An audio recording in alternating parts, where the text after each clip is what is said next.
Okay, so we're going to kick this off. I'm just going to say I'm really honored to be introducing these guys. They're amazing. Andrew and Danielle and Zach and Adam do amazing work. I've known them for a long time, and I've drunk on many continents with them. So just this is an honor to have them here. And yeah, when they say it's broken, it's busted. So without further ado, hit it off. It's gonna make me cry. Thank you. It's so nice to give a talk with a bottle of whiskey here. It's great. I think it's great. So, I'm Andrea Barisani. Then we have... I'm Daniele Bianco. Yourself. I'm Zach Franken. And I'm Adam Laurie. Too many speakers. It looks like a panel. Anyway, so we're going to talk about chip and pin, and we're going to talk about why we think it's definitely broken. Also, yeah, if you're all very good and behave yourselves, major malfunction will be making a guest appearance at the end and giving you a happy ending. Okay. So. Right. And also, how many of you have seen mine and Daniela's previous talks here at DEFCON? How many of you? Raise your hand. Okay, so we will show in the middle of our talk how you can get laid using our technique. We think it's very important to prove that you can use these hacking techniques to get girls, you know. There's no point in doing something very, very technical and then, you know, what's the point? Yeah, it just buys. No, no, no. You get laid. And we've got to prove that with a very cheesy Italian-style movie because we're Italian, so, you know. That's how we ruin our reputation every 2 years or so. And Zach and Adam, they didn't want to take part in it. I don't know why. I mean, We were asked, we declined. Politely, of course. You'll see why. Right. Anyway, so when we say chip and pin, we basically mean a standard which is called EMV. EMV stands for European MasterCard and Visa, and it's a global standard for defining how smart cards can be used for credit and debit card operations. And it's called, in different countries, it's named in different ways. They all, every single country have their own marketing terms. Chip and pin is, I think that's the term for UK, but it's also a very good name worldwide. And so why are they going to use the chip on credit cards? First of all, they want to move away from magstripe because, as we know from the excellent work done by Adam, magstripes are crap and they can be very, very easily cloned. It is a technology that allows to do offline card verification and transaction approval. So your point of sale doesn't need to connect to a backend in order to approve the transaction. And for some reason that was, it's considered to be a good feature. And you can also have multiple applications on one card. So you can have debit and credit on the same card because the chip can support several applications. One of the problems with chip and pin is because it's considered to be a secure technology because, well, we're using smart cards, so it must be secure. There's a liability shift that goes away from the merchant to the bank, but also it can shift to the card holder itself. Because what they say is that if you do a chip and pin transaction and you use the PIN, because now you have to use the PIN in order to use your credit card, then we prove undeniably that the final customer has been using the card, or that the final customer has been negligent into storing the PIN because maybe you've written down somewhere and someone found it. And so PIN verification increasingly becomes a proof of cardholder presence, and it's very hard in case of fraud to prove that it wasn't you. And we think this is a problem, and we're going to show you exactly why. Also, if we look at some fine print of the zero liability policies, we also see that some do not apply in case of ATM transactions because you always have to use the PIN on ATM transactions. So it's a sketchy area. Some countries are doing better regarding this, but some others they're not. This is one example. It's an article from June. There was a fraud for $80,000. Someone bought a race car with a credit card, which I think it's quite impressive. And the Canadian Imperial Bank of Commerce said, our records show that this was a chip and PIN transaction, and this means that a customer personal card and a personal PIN number were used. As a result, the customer is liable for the transaction. And there's a lawsuit going on there. So EMV, so you don't have it here yet, except for a few banks which are, they give you an option to get a credit card with a chip. It is widely adopted over Europe. Nearly every credit card is being issued right now in Europe has a chip. And they're pushing this for banning magstripe fallback. However, they're not really doing a good job about that because as of today, magstripe fallback is accepted pretty much everywhere. And also, if you have a credit card with the chip, the magstripe tells the terminal that there's a chip. So if you try to swipe it, then the terminal says no, use the chip. But then what you can do, if you put the card inside the chip slot and the chip is not readable because you put a piece of tape on it, then the terminal says, well, okay, then use the magstripe because I cannot read the chip. So they're not really doing a good job about this entire fallback thing. And of course, as long as one country has magstripe, then it's a problem. So that's why the US will move to chip and pin because there's a huge pressure from Europe to move and use the chip. And also, pretty soon, when you travel abroad, you won't be able to use your credit card if you don't have a chip. So just for that reason, you will get it. Also, when we travel to the US is flagged as a dodgy country for ATM transactions as far as Europe's concerned. So it's like going to Eastern Europe. All of a sudden, we've got to tell the bank we're going to the States or else we can't get any money out. They sprung that on me a few years back. It's like, great, 24 hours. Thanks a lot, guys.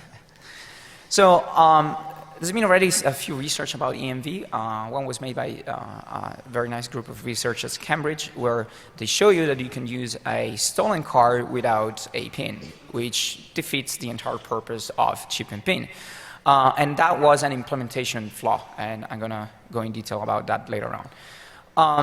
But of course, the industry claims that all these attacks are very, very difficult and so on, and they have procedures and so on. So we analyzed the feasibility of skimming and cloning and intercepting the PIN when it comes to chip and PIN. So hopefully everyone here is familiar with existing card skimmers. So generally they are attached to devices like ATMs. And we'll have a quick look at those in a minute. We are going to specifically ignore these devices because they exist already. And what we are going to have a look at later on in this presentation is, can we turn a standard POS terminal that you would use in a shop into a skimming device? So here you see ATM skimmers. Sometimes the PIN is captured by a camera hidden above.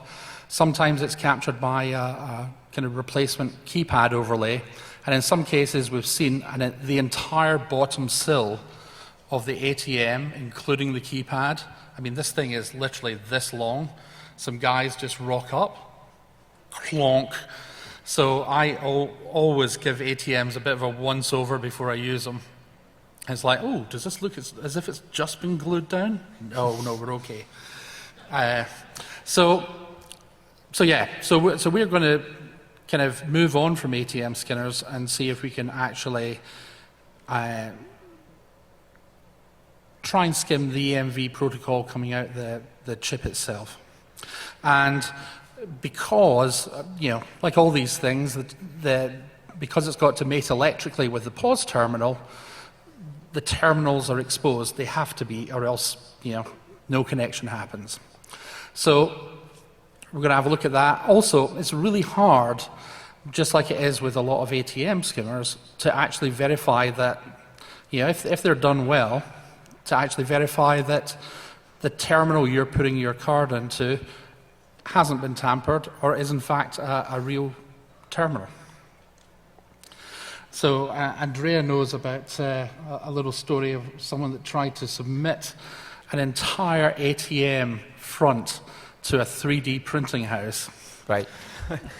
And and this company detected that and said, okay, maybe we're not going to approve that. And they blogged about it. And I think it's discriminating, right? I mean, what if it was some security researcher or someone that works at a bank? I mean, it's really unfair.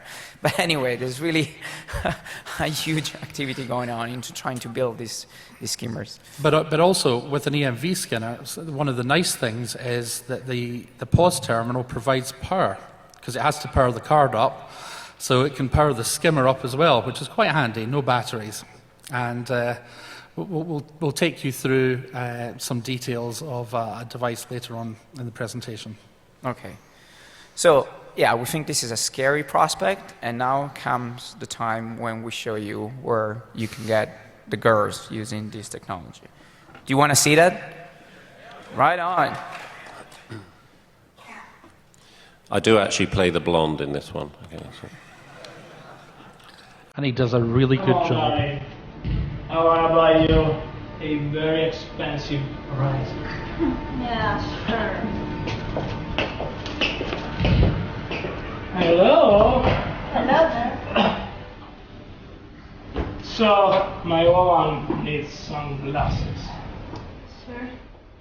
My God. These are the latest ones. Wow, beautiful. Very nice.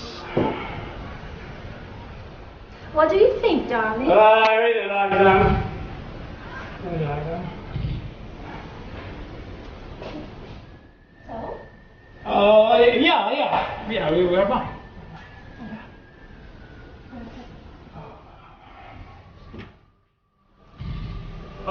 Can I pay with plastic?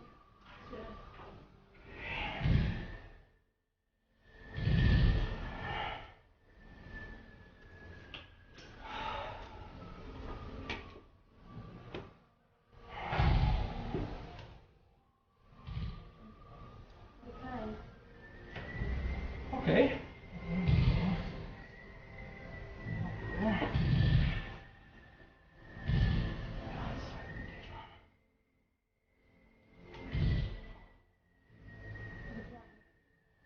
That's weird. That's weird. No worries. No worries.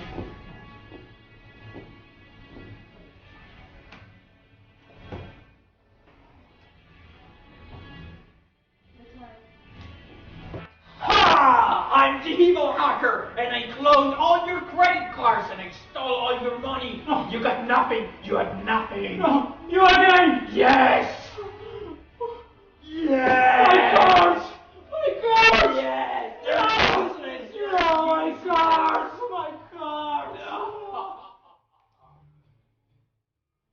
But how did you blow these credit cards? Yes. How? I used the power of microcontrollers. Love me. Love me. No. My cards. My cards. No. I'm alone. I'm alone. You are not alone.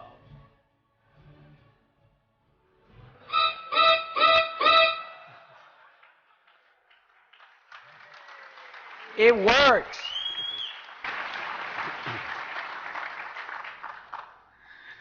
Okay. Oh, I forgot the summary. Sorry. Anyway. Yeah, no, sorry. I forgot these slides where I mentioned that the GER is the actual return of investment. And it's a very strong business point on our part. So. Okay, so what's interesting about talking to smart cards is the way the data is actually transmitted between the card and the reader. It's done using things called APDUs, and these APDUs are in plain text, although they may contain cryptograms. In the case of the PIN, as you can see here, that the second APDU in the example is actually doing a PIN verification, and we see the PIN 6666 in plain text in that example. Now, a PIN on a credit card, on a chip and PIN card, is not like a PIN on your mobile phone. So on your mobile phone, you have to actually put the PIN in, if it's PIN locked, to unlock the SIM before you can actually use it. On a credit card, the PIN is entirely optional. You can read all the data from the card and never actually ask the card to verify the PIN. You still get all the data that's stored on the card. Basically what happens is when you stick the card into the machine reads all the data it can from the card, decides from that data what it's going to do next, including how it's going to authenticate the card, whether it should verify the PIN, whether it should take a signature, whether it should do nothing at all. And then the transaction proceeds from there.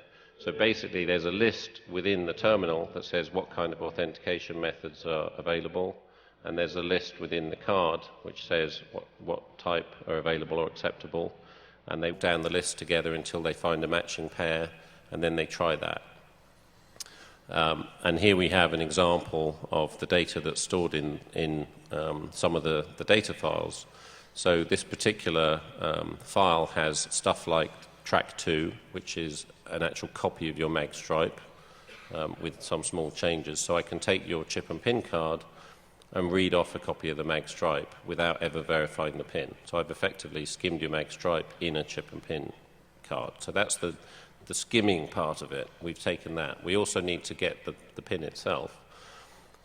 Within that data, as you can see, you've got the effective date, the expiry date, the PAN, which is the primary account number, so the actual card number, and so on, card name, and so on. You can actually reconstruct the mag stripe from that data, but as I say, you've also got an image of the data anyway, so generally you wouldn't need to do that. Do you want to just talk quickly about the CVV? Yes, so it used to be, since I think 2 or 3 years ago, that 100% of the data present on magstripe was present on the actual chip. So again, as Adam said, if you skim the chip, which is considerably easier from a hardware perspective to do on a point-of-sale device, you can then clone to magstripe right away, and then you can use the magstripe either in a country where the chip is not accepted, or by doing the trick, which I explained before, that you swipe, then you put a chip which cannot be read, and then you swipe again. They realized after a few years that that was a problem, and now the data present on the chip which allows you to clone to magstripe is all there except for a 3-digit number, which is called the CVV, which now is different on the smart card. So it is some form of protection, but knowing that all of this is based on a 3-digit number is quite worrying, because first of all, if you clone to 1,000 different cards, one will be right if you try all the CVV from 000 to 999, which, it might not be a huge deal. And also, if you can massively skim credit cards with the chip, and you can massively do it when you do it at a point of sale, even if you try random CVV, you will get some right. And also, in most cases, banks are really not doing a very good job in warning you that there's a fraud if they see a CVV which is incorrect. We just assume that for some reason the magstripe hasn't been read correctly, and they'll move on. So it is some sort of protection. It is good to know that we cannot clone to magstripe right away, but being slave of a 3-digit number nowadays is not that comforting. So here we talk about what you can do by using the data which you get from the chip for online usage. So as it turns out, there are many websites that they do not check the security code nowadays. And ironically, I was frauded. My credit card was frauded while we were making this talk, which I think is very nice. And my credit card was used on 5 different websites on the internet that they do not check the security code. And also, it was used against one kind of company which acts as a broker that gives you cash if you try to make a transaction without the security code. There are very dodgy companies that they exist specifically for enabling this kind of behavior. And all the data that was used for doing the fraud is present on the chip. And so this is the website, one of the websites where that was used, a Dolce & Gabbana online store, and they use the data. This is an optional security code. They got the goods, the shipment was delivered to them, so I was warned just 5 days after, and they also sent a gift to me, paid with my own money from Dolce & Gabbana, which I thought was very nice. It was very thoughtful. Here, we're getting your money, but here's a nice Dolce & Gabbana, I don't know, foulard, which was disgusting. Anyway. And actually, in the same period, my son went on vacation to Italy, as it happens, and used his chip and PIN card in a bar. And a few hours later, he got a call from his bank saying there's someone in Bangkok trying to extract money from a cash machine. So, yeah, 50% of us here got frauded on our chip and PIN cards in the period where we were preparing these slides. So, pretty good record, really. So just a quick introduction about the different technologies, different families, different kind of chip and PIN cards. So basically, we have two main families of chip and PIN cards, the SDA and the DDA. SDA stands for Static Data Authentication, while DDA stands for Dynamic Data Authentication. And basically here we are talking about two different two different technologies used in order to validate the authenticity of the card against the terminal. Visa and MasterCard mandate that all the cards issued after the 2011 should use DDA. Actually, this is not. Yeah, we don't think it's happening 100%. Yeah. Actually, what we saw during our research is that I mean we tested about 40 cards? Yeah, probably something like that, and only one card was DDA actually. Go Bank of Scotland. Yeah. And I got a new card this year, which will expire in 2015, and it's still SDA. And now it will be clear about the difference between the two technologies. So yeah, SDA cards basically they are not able to perform a proper encryption. And what does it mean? It means that the data on the card is signed with a static signature, and the symmetric key is used during the actual online transaction. But during the process of the cardholder verification, you will see a little bit more about that in the next slides. They cannot perform the PIN verification in an enciphered mode. That means that the PIN verification is always made in clear text when an SDA card is used.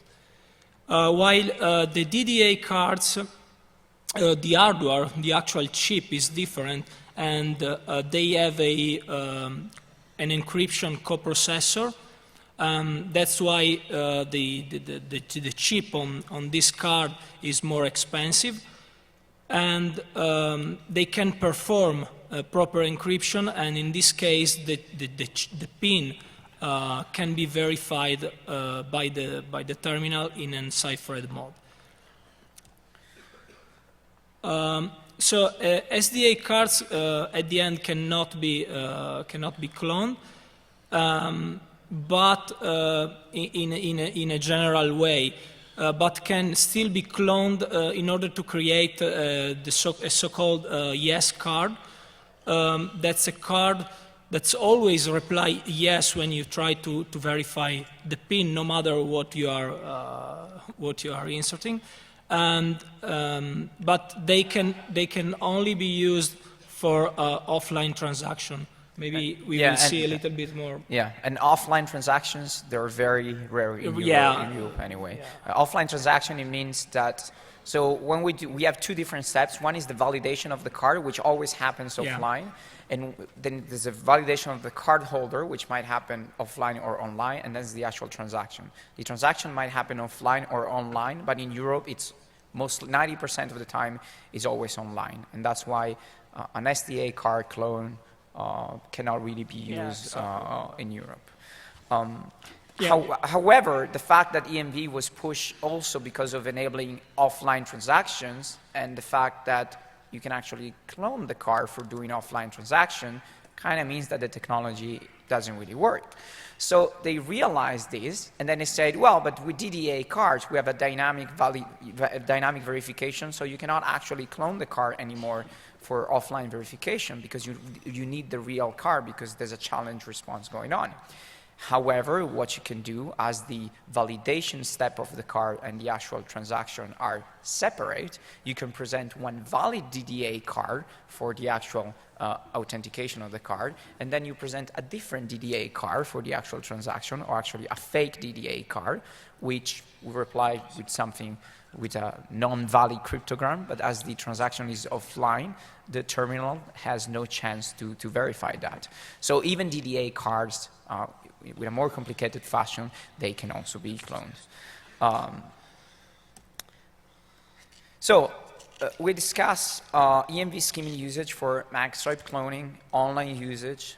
We know that if you steal a card, you can use it without the PIN, thanks for the Cambridge research, which is actually an implementation flaw which can be fixed by the banks, but most of them are not doing it because it's very hard to get the implementation of this standard right. So the standard here is how long?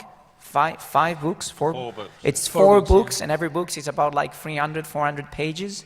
So no standard needs to be that long. And when you have something which is, so complex, everyone will get it wrong while implementing it. So, and the Cambridge attack is one prime example. So the question we pose, if we use state-of-the-art EMV, we exploit every protection that EMV can enable us, are the PIN really protected?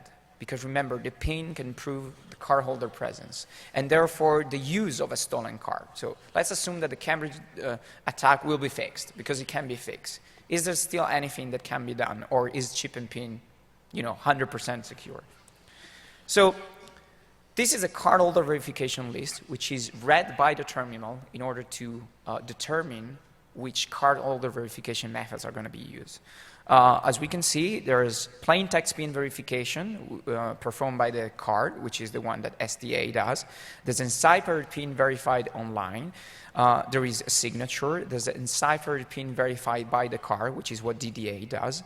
And there's also no CVM required, which is the one that is used actually for example, at toll roads, when you want to pay with your credit card, you don't have time to sign something or to enter your PIN. That's when no CVM required is used. And this is sent to the terminal, is read by the terminal as a list. So there's a priority of methods. And if the first one fails, then you can fall back to the second one, and so on and so on. So this list, it didn't used to be signed. So remember, SDA and DDAs, they also have a static signature of the data. It didn't used to be signed. But now it is signed on every card. So it is believed to be tamper-proof. If you tamper with the list by doing a man-in-the-middle attack, then the signature of the card will be invalid. So if the authentication method is signature or enciphered PIN verified online or enciphered PIN verified by the card, then the PIN is not sent by the terminal to the card in clear text. And then you cannot skim it, basically. And it is believed that only when plain text PIN verification performed by card is present and selected by the terminal from the CVM list, then the PIN can be harvested by the EMV schema. So let's talk a little about action codes. Action codes, so assuming that we have a DDA card, okay, that can check the PIN enciphered. And let's assume that this DDA card has a CVM list with only one entry which says enciphered PIN verified by the card. So there's no chance that you can actually have a plain text PIN verification. So what can we do? So there are some other pieces of data on the card which are called the issuer action codes, which are in pair with the terminal action codes, which are some settings which are present on the terminal. They specify the policy for accepting or rejecting transactions. So, and the two codes are all together. So there are three kinds: denial, online, default. And the online action codes, they specify which failure condition triggers online transactions. So what does it mean? This is one example. These action codes means do not deny a transaction without attempting to go online if offline SDA fails, transmit the transaction online. So basically, the card can say to the terminal, if you fail to verify me for some reason, do not reject me. Let's still work together. which is, kind of a wrong concept. So in every tested terminal and cards pair that we were able to test, we could always manipulate the action code so that the tampering with the CVM list does not result in offline rejection.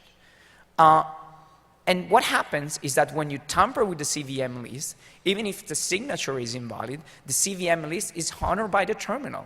So you can always downgrade from enciphered pin verification to plain text pin verification, no matter what kind of card you're using and no matter what the original CVM list was, bypassing completely these two settings which EMV provides you specifically for protecting the cardholder verification method.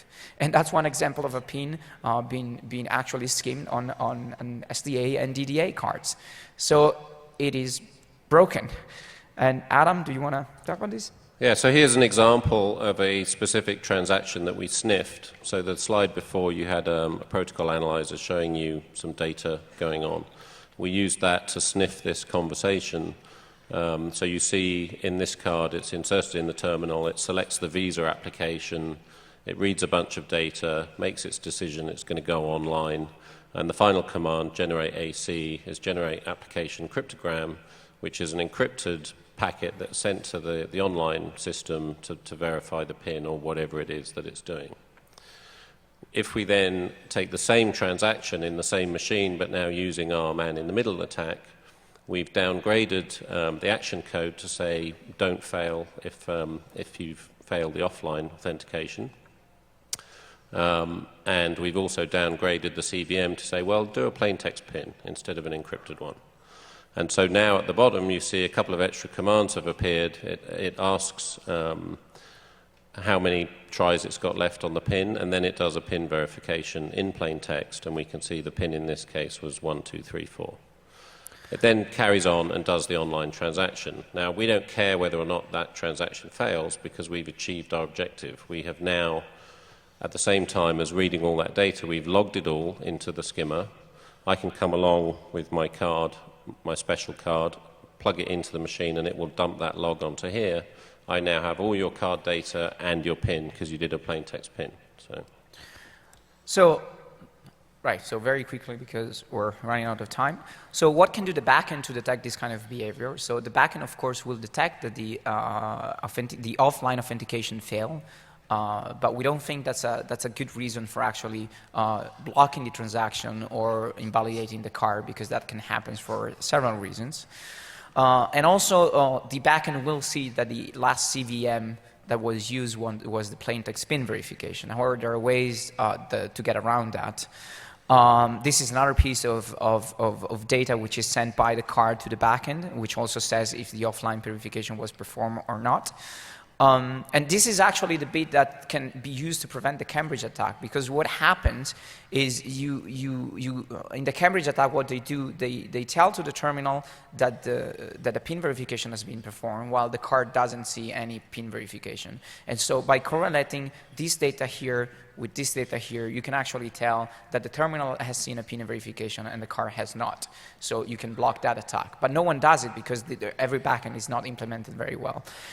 Anyway, so the way that you can prevent this kind of detection, which again, we don't think it can be used to actually prevent this kind of attack, and we get the PIN anyway, because all of this backend detection happens after the transaction, and we got the PIN already.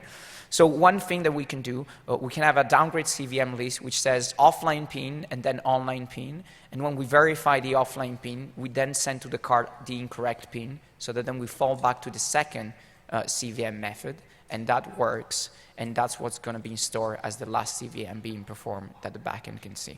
And the only downside is that the customer will be prompted twice for the PIN, which, well, we don't think it's a huge deal. There are also other ways that I don't have time, so maybe in the QA we can explain. There are other ideas which we haven't tested that can exploit the fact that all the phases are separate to have a completely clean terminal verification results and all the other data that the backend sees. So the industry loves to point fingers at impracticality. They say, well, but if you want to skim the cards and do something like this, then you need to build something like this, basically. And that is too big to fit in the POS. So this is what we've done. So this is called Fly, and you'll find out why it's called Fly in a minute, because we have another device called Spider. But this was basically built in a day. We worked together on a project to test some pause terminals, and this is one of the devices we came up with. So you see a flexi circuit here, and actually if I can swap across, if you can hit input 1. Sure. Let's see if we can see this. Okay. So this is Fly. It's really thin, and this was all the board was handmade and hand soldered, so that's why it's got these big vias on it and this particularly large chip on it. It can be made a lot smaller. And basically, this guy, the green cable here is just for programming the microcontroller, and this little sticky out bit actually has an LED on the end, just so we could know it was working. But basically, when it's in operation, these get cut off, and there's a little hook at the back that hooks into the back of the pause terminal. So basically, you have an insertion card. You make like you're making a transaction, and you insert it into the pause terminal, and it sits as a shim in between the actual terminal itself and the card. Now we'll have a look at. We have the. Yep. So here we see it installed, and basically it sits there quite happily.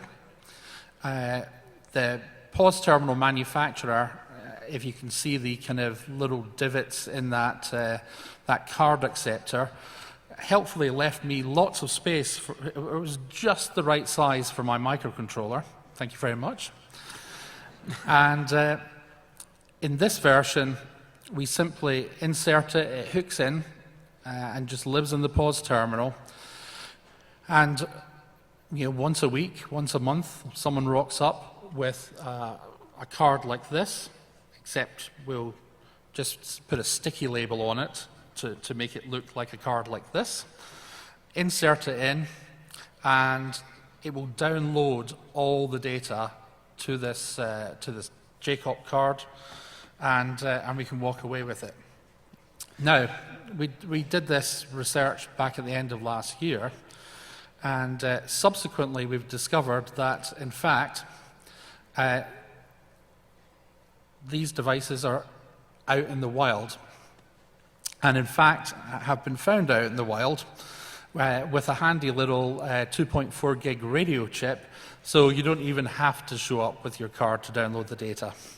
And they also had a serial number printed on it, which I think is very scary. Right.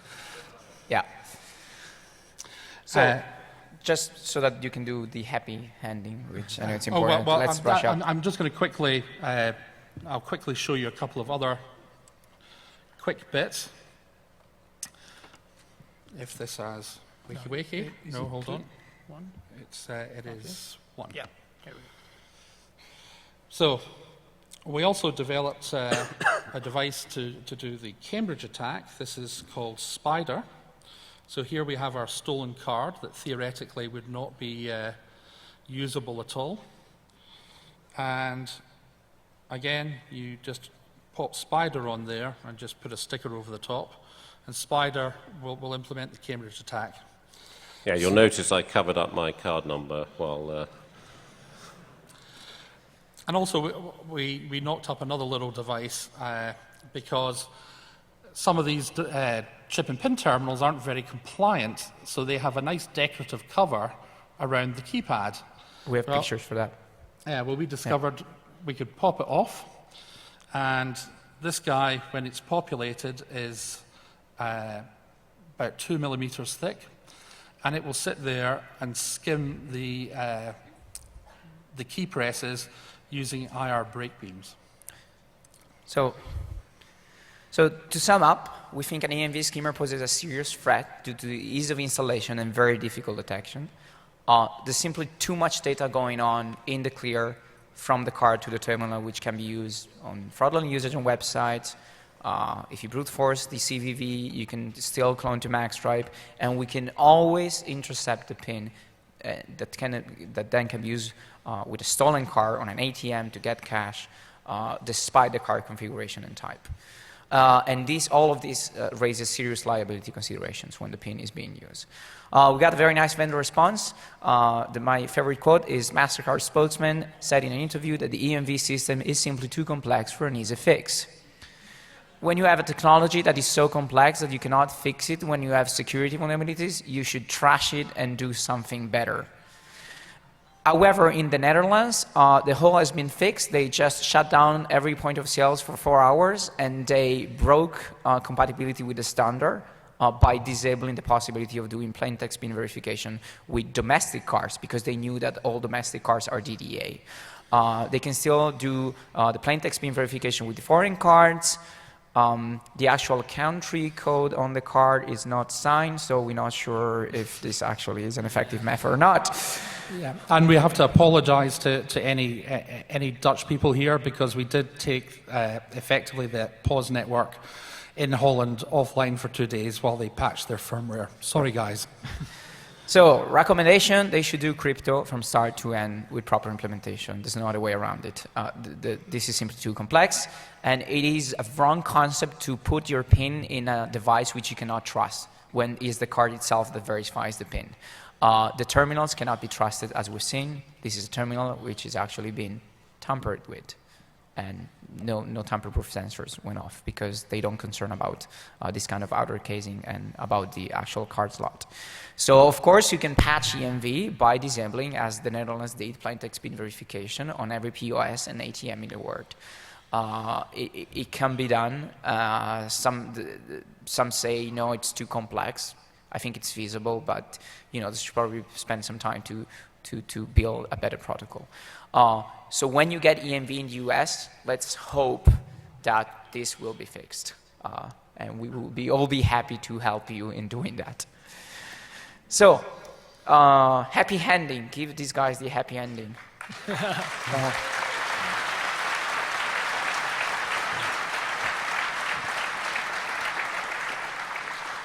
Okay, so I'll do this really quickly because we don't have a huge amount of time. But Zach and I were here on a business trip back in February, and while we were here, there was a lot of buzz about this new system that was available. Basically, it's a credit card processing system which allows hookers and small businesses to accept credit card payments, and you get this little dongle, and you stick it in your iPhone or your iPad, and you can then swipe cards. So we were looking at this thing, and we thought, oh, that's pretty cool, that's pretty neat. How does it work? And a friend of ours gave us one to play with, and so we had a look at it. And we were sitting in the lounge on the way home. We had about a half-hour layover in the lounge. And so we looked at this thing, and we decided, obviously, it was just using audio.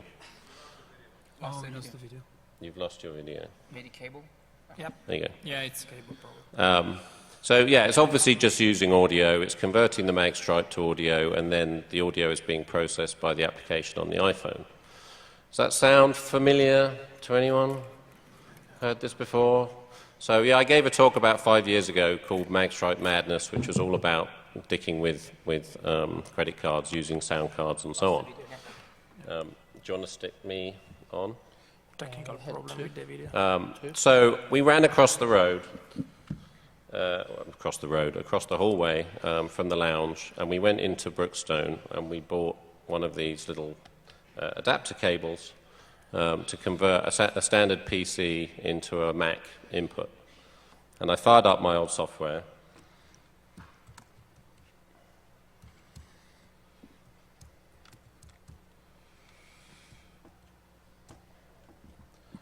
And basically, what my software does is it will take an arbitrary string and convert it to sound in the same way that a card reader would. Wrote a little application called CNP, which is card not present. And if I play it, That's what it sounds like. So that's data being converted to what a magstripe would sound like if you swipe it. Okay. So the idea is we now feed this into the Square application. Now, we're not going to do this step because we did it at Black Hat. So we found this willing victim, actually benefactor. Sunshine. Sunshine. So we're going to give her some money. And we did this demo at Black Hat. Strangely, when we tested it this morning, it doesn't work anymore. Her account, when you try and swipe a card, goes, oh, you're a new user. How would you like to set up a new account? And you go, okay, and set up the account. And then you swipe the card again and it says, oh, you're a new user. How would you like to set up an account? So the speaker goon that walked me around here, Agent X, has a badge on his jacket saying, fuck it, let's do it live. So, fuck it. Anyone got a Square account? Want some money? Question was how much? Okay, so the other half of the proposition is we've got these gift cards. We couldn't test this in the UK because you have to have a US bank account and you have to have a US credit card. We had neither. We solved the second problem by just popping into a convenience store and buying a US gift card, which is a debit card, aka a credit card. So I have $100 on here. Okay, you have a working Square account? Come on up. Just hit play. Just see what happens here again.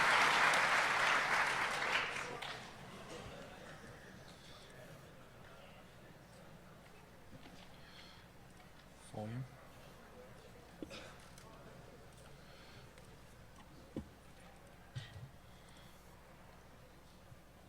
Got it properly. Oh, epic fail. You have got the 3 poles, Robbie. Yeah, there we go. Okay, so this is what happens when we do it onto the existing account that we tested at Black Hat.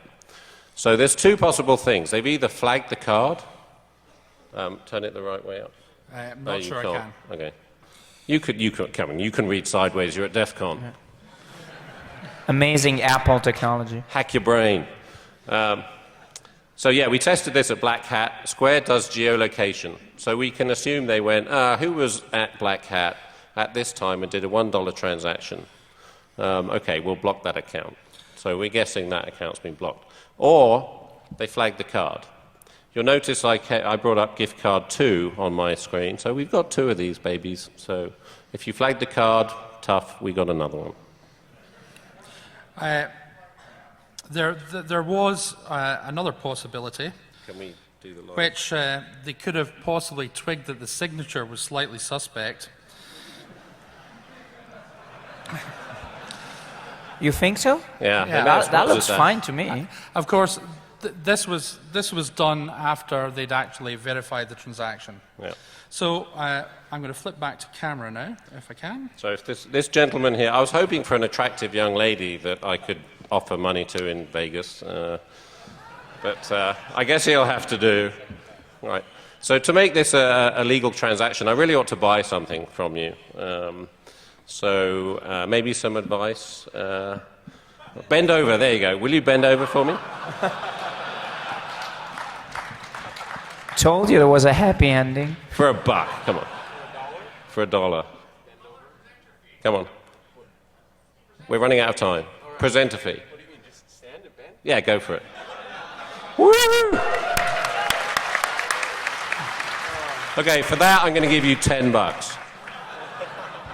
Okay, so we're going to try, hopefully get the screen to work. We'll put $10 onto there.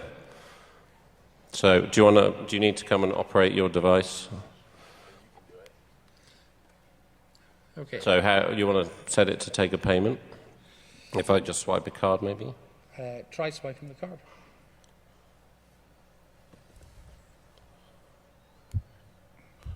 No, you're on account settings, so hit back, I guess. You're not logged in. Oh, I need to log in. Okay, we might not want to watch this step.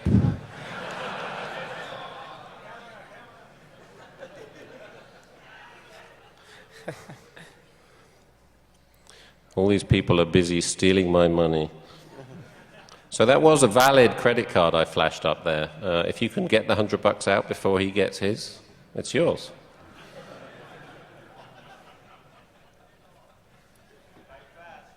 Yeah. It's B4358808519009.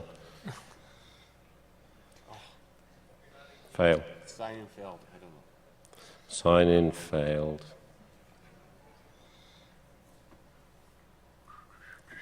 Yeah, they blocked DEFCON. I guess the vendors in there are pretty unhappy as well. I saw some of them using Square too.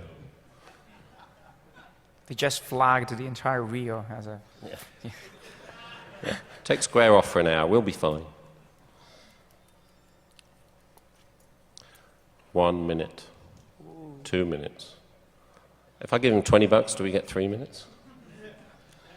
It's going. It's going. It's logging in. Signing in. Okay, it does say signing in at the moment. Sign in, fail. Sorry. Never use a human for a demonstration. I know. Anyone else got a Square account real quick that's working and live and up and ready? Get up Right. here. Quick, quick, quick. Sorry, guys. That's okay. Thanks for trying. I'll buy a Sprint for $10.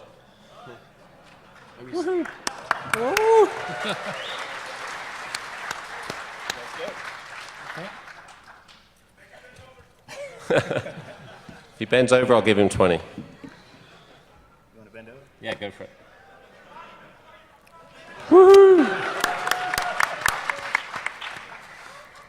Okay, so So do you swipe first, or do I type the money first? I should be able to just hit swipe and it should say I've seen a card.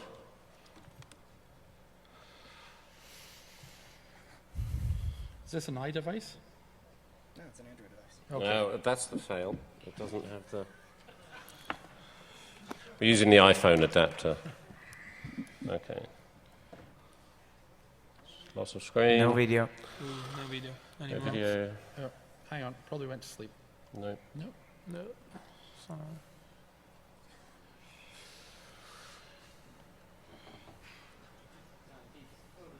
Here we There, go. there. Yay. Okay, please retry, swipe quickly. Play with volume. I just bloody turned it off, knob. Slide to unlock.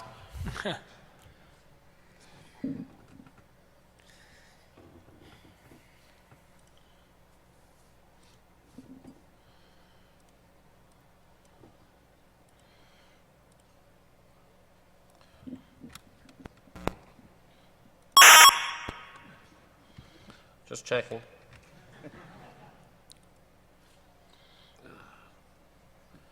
Okay, so we've obviously got volume differences with Android. Are you happy with your Android speakers?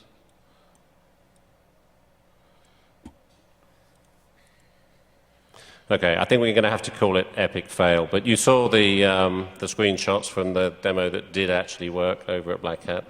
But yeah, thanks. Anyway, that was a new twist on an old hack. Thank you. Thank you.